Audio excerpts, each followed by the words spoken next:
Welcome to Founders Future, a podcast powered by Closers.io, where we dive into the journeys of innovative entrepreneurs and explore the road ahead for them and their companies. I'm your host, Jae Encarnacion, and in each episode, we uncover the stories behind impactful ventures, the challenges faced along the way, and the strategies driving their future growth. Today, we're excited to have Pia Relles-Powell, the founder and CEO of Thrive Climb Consulting and Coaching. Pia brings a dynamic mix of experience from her marketing and business development roots, educated at San Francisco State University, and now as a networking expert who's transforming how entrepreneurs and brands form strategic partnerships. She's here to share how she's revolutionizing business matchmaking through Thrive Climb, and we'll be exploring her founding story, how her business empowers clients to drive visibility and revenue, and her vision for scaling this connection-driven venture. So let's dive right in. Pia, welcome to Founders Future. Hi, thank you. Thank you for having me. Absolutely. Yeah. Absolutely. Yeah, no, it's a pleasure to have you on today, Pia. So would really love to start at the top for our listeners. Take us back to the very beginning, right? What specific problem, Pia, in the business networking or partnership landscape really inspired you to start Thrive Climb Consulting and Coaching? Absolutely. So something I was noticing was that even with all of the businesses around me being so visible, this is San Francisco, there's so much foot traffic. There was not that connection that was going to keep people coming back or that was going to transform the people who simply saw you into meaningful relationships. And so that's something that I just naturally was always good at. Forming relationships, building friendships with people who ended up being so important and invaluable to my journey. And I definitely went out of my way to figure out how to do that as a business for other people. Beautiful. Beautiful. So walk us through, Pia, how it's looked so far. So I know that Thrive Climb, it looks like it's been around for since the beginning of this year, correct? Yes, yes. So, Uh, Officially, it's been around with its actual trademarked name and everything since the beginning of this year. But beautiful. unofficially, I've been doing what I do for as long as I can remember. I've Okay. been connecting people and meeting people. Um, it's just always followed me, the ability to be at the right place at the right time and being able to connect with the right people in those spaces. So, right now, what I am doing is a lot of hands on marketing and agency work, but primarily the function of my company is to be able to connect businesses with different investors or in different networking events for the purpose of meeting people who are going to help their companies grow ultimately. Amazing. So that's incredible there. And you said a couple of things that are intriguing. So how has your offer evolved thus far Mhm. when you've been, really in the mix of it to putting the brand on the market? How has it changed since you first started? I mean, the most obvious one is that I don't do it for free anymore. Right. Um, that's something that, my big thing, sorry about this, my big thing is building meaningful connections. But the way that I do that has always been through making friends. I've just always said I'm good at making friends, and I know someone who would be a great friend for you for what you do specifically. And it was just something I did naturally. Now I charge for it. So that's the primary thing that has changed. And then, of course, offering my hands on marketing services. That's also been a new integration that I've done, and it just worked out because I already had a background in it. Beautiful. So from your experience in the space so far, Pia, what's a misconception that you often hear about the business networking industry, especially around its value to entrepreneurs or its Mhm. scalability as a business? What's something there that you could address for us? I think a big misconception is that you can and should do this solely through digital partnerships or digital marketing. And Mm. I'm a huge fan of that. I'm a huge fan of AI and integrating different AI tools to automate certain things that are going to grow your reach and your audience. But ultimately, there's nothing as valuable as human connection. That's why my whole baseline is that I help people make important friends, the key word there being friends. You need to actually connect with people in person if you really want the big fish who are going to be beneficial to your company. So with that in mind, obviously we have a really good taste and grasp for what you're bringing to the space. So I know our listeners would love to hear this, but walk us through a bit about how Thrive Climb is generating revenue today. I know you touched on a couple things like your hands-on marketing, but what is the core offer? You know, if a listener wants to come to you and work with you, what are you offering them and how is it structured for your clients? Sure. So my clients fall into one of two categories. It's either project based or we're doing the monthly retention. If you want a more long-term relationship with me and my company, then we would do the monthly retention. Um, and I like working in that capacity because I have a better understanding of who you are as a person. My retainer clients are typically people who I've known for a while professionally since before Thrive Climb was ever a thing.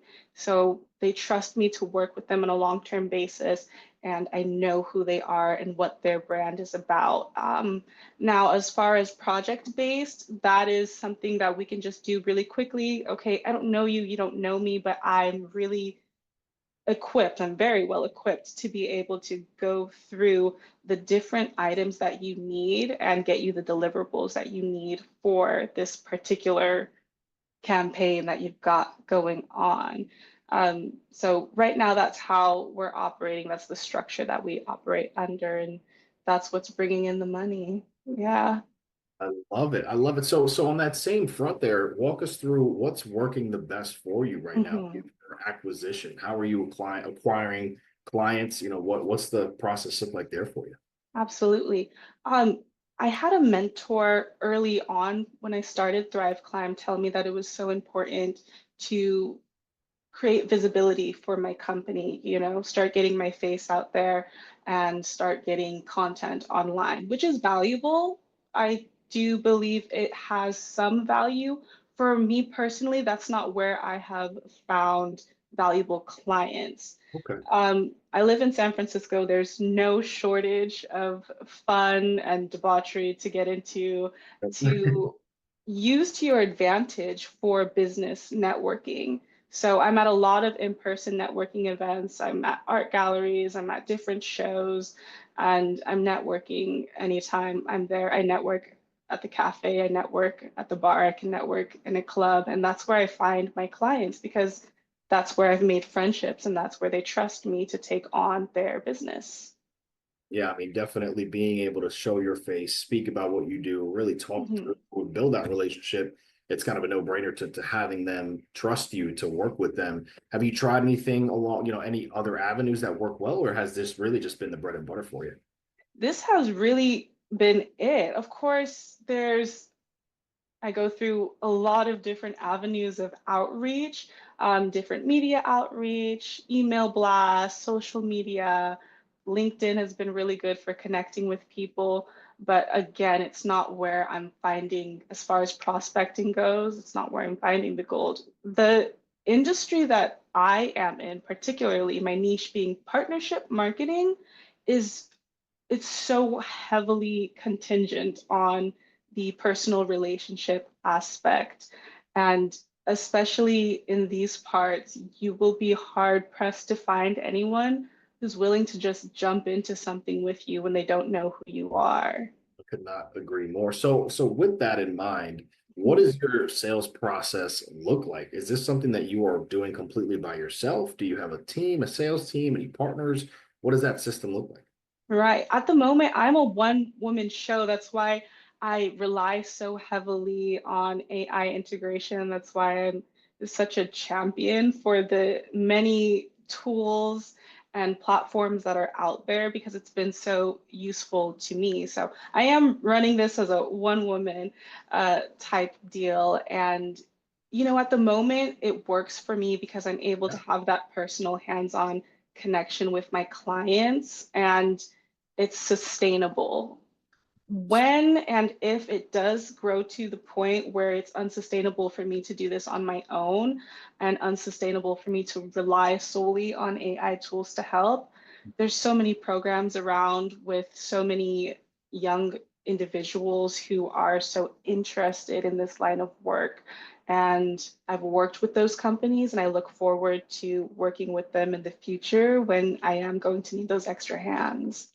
I mean, it's incredible to hear what you're doing so far and just Yeah. the immense success that you're seeing, right? It's amazing. So, I mean, is there a specific bottleneck right now, Pia, that you can point to for growth, whether that be lead generation, converting, I mean, fulfilling with obviously you're doing everything by yourself. So is that could be a bottleneck? Is there something that you can point to specifically on that front?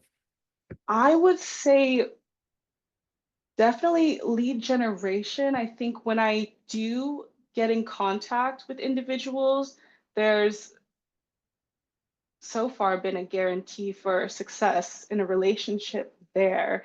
But again, it is just me, and I can only go to so many events. And at the moment, I am able to maintain and handle the clients that I do have, and those clients are able to sustain me. But as far as looking at capitalizing each year on where I'm at currently, that's going to present itself as a problem as things grow bigger and bigger, definitely. But I hope that's a problem that I do get faced with soon. Yes, Yeah, absolutely. No, it's a good problem to have, right? You want to keep on scaling, keep on yeah, growing, absolutely. providing your services. So it's a good problem to have for sure. Well, on that same front, right? Same page there. What is your vision for the next 6 to 12 months for growing Thrive? Yes. What's your main focus over the next year? My main focus in this next year is to fully automate the details that I don't want to be working on, that no human should be working on at this point, with all of the tools we have available to us.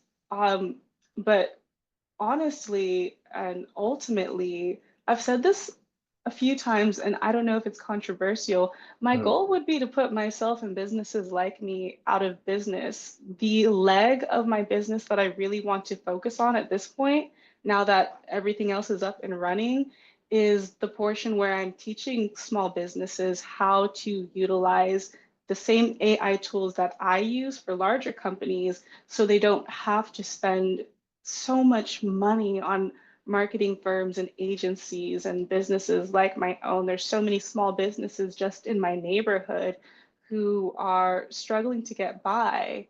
And I can see so clearly how they could just astronomically grow using these same tools.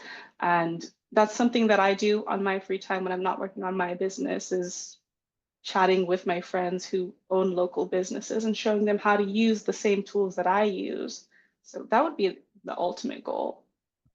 I absolutely love that. I mean, for Thrive specifically, is there Mhm. anything that you want to hit this year, as far as the number goes? Do you have any Oh, goals like that in mind, revenue wise, or something that you're really revenue striving for with wise. Thrive? Something that I've been looking into on a daily basis is how do I get the amount of clients that I need in order to hit 1 million in revenue before the end of the next 6 months. And it's a lot of crunching numbers and it's a lot of figuring out the sweet spot for pricing that's going to get me to that number, but that is also going to retain my current clients and not scare off future clients. But we'll see what happens in the future. All I can do is work at it every day and, And keep doing yeah, things like this, right? Keep putting your yes. face out there, getting your name out there. It's clear as day that the passion that you have is there. I can feel it through the conversation, and you are very intelligent in what you are trying to provide is clear as day, an asset for Mhm. people. So, I definitely see you achieving that goal and striving there. So let's get a little hypothetical here, Pia. Sure. Mhm. If we had a genie in the room, snapped our fingers, and now you have unlimited resources, what is something that you're implementing immediately into Thrive to really take it to the next level? I'm hiring a team. Hmm. I'm hiring a whole team so I don't have to do this by myself because I know the business model is good. I know the services provided are already good. And my biggest problem is that I am doing this on my own, and so I'm confined to a certain amount that I can achieve. But I'm hiring a full team if I had unlimited resources. I love it. So I do have a curiosity here. Mhm. Being that you're in this space, you're really out there, getting your name out there, talking to people face to face every day. How do you see the business networking industry evolving in the coming years? And what are you really doing to position yourself on the forefront of that evolution? As far as business networking in person goes, I don't personally see that changing too much, other than the fact that I think as it becomes more and more commonplace for things to be digital and automated, that there is going to be a greater value and potentially even a certain degree of barriers to these in-person networking opportunities. And I already see that on some level that the events that are worthwhile for networking, there's sort of a barrier to entry there, or there's sort of an invisible cloak around it. I had someone say to me at a networking event I recently went to about these sort of events. We would love to be able to market them to people so that they're approachable, but at the moment they're not. And I think that's only going to increase. Definitely makes sense there. So with that in mind, I want to go into a bit of a lightning round here for our Sure. listeners before we wrap up. So on that front, I know that you're talking a lot about AI and those types of tools. So what is one tool or resource that you're using, whether that be an AI tool or a marketing tactic, but something that's just been a game changer for Thrive Climb so far? Absolutely. Obviously, ChatGPT. I used ChatGPT to figure out how to file an LLC, or to figure out that I even needed an LLC to do what I was doing in the first place. So I wouldn't go anywhere without that. And then all of the same platforms that we've always used in marketing, whether it be Canva or Wix, those are all becoming AI automated as well. So that's been so convenient as far as having quick turnaround times for different projects. You can generate anything and everything, and it's going to be optimized as well to benefit them as far as SEO goes, as far as their personal brand goes. It's just beyond what I had ever seen in the past decade of working in marketing. Absolutely. So, I mean, it's AI is the future without a doubt. Yes. And it's something that I use, my team uses every day. I mean, doing the podcast and speaking with other founders and entrepreneurs and business owners, it's the talk of the town right now, right? Everyone's utilizing it. And really you have to utilize it if you want to keep up with the speed and growth and efficiency that businesses are working on right now. So, I mean, it's incredible to hear how much you are utilizing it and how much you believe in it. And it's just gonna really shows where we're headed as humanity, right? I'm absolutely loving it. I'm fully behind it. So it's amazing to hear that you're doing the same. So on that, I would love to hear from you. What is a piece of advice, Pia, that you have personally received that's just stuck with you this whole way about really scaling a business like you're doing now? Ugh, as far because there's so much advice you Yes. get, especially I am a young woman, and there's so many opinions being thrown at me and so many fears being thrown at me. A piece of advice that actually stuck with me: read your Bible every day. And that just worked for me because I've never been a structured type of individual with a daily routine, um, and doing something that forced me into a routine of some sort ended up allowing me to get everything else into a routine. If I hadn't gotten into doing that on a daily basis, I never would have started this company, and I never would have gotten up every day to work on it. But the way you do one thing is the way you do everything. So once I started a routine, everything became a routine. And now I'm able to run my own company. I love it. The way you do one thing is the way you do everything. I love that right there. And to wrap us up before we finish, I would love to hear a piece of advice, Pia, that you can give to our listeners. So other founders, entrepreneurs that are in the same space as yourself, really, either have just built a business or building a business or thinking about it. But what's a piece of advice that you can offer them before we wrap up? Sure. Heed wide counsel, yes. Heed wise counsel, but ultimately trust your voice inside, because nobody else knows your personal story except you and God. Nobody else knows what else is going on. So Mhm. trust yourself. Amazing. Amazing. Well, with that there, that does wrap up another Yes. inspiring episode of Founders Future. Pia, I just want to thank you again. I mean, a remarkable Yeah. journey so far. I know you're so young and just so driven, intelligent, and sharing those insights with us. I know that you're going to do some incredible things, and I'm very excited to follow along with your career. To our listeners, if you did enjoy this episode, don't forget to subscribe to Founders Future wherever you listen to your favorite podcasts. You can also find more resources and insights at closers.io, where we're dedicated to helping businesses accelerate their growth through trained appointment setters and world-class marketing systems. Until then, keep climbing, and we'll see you on the next one.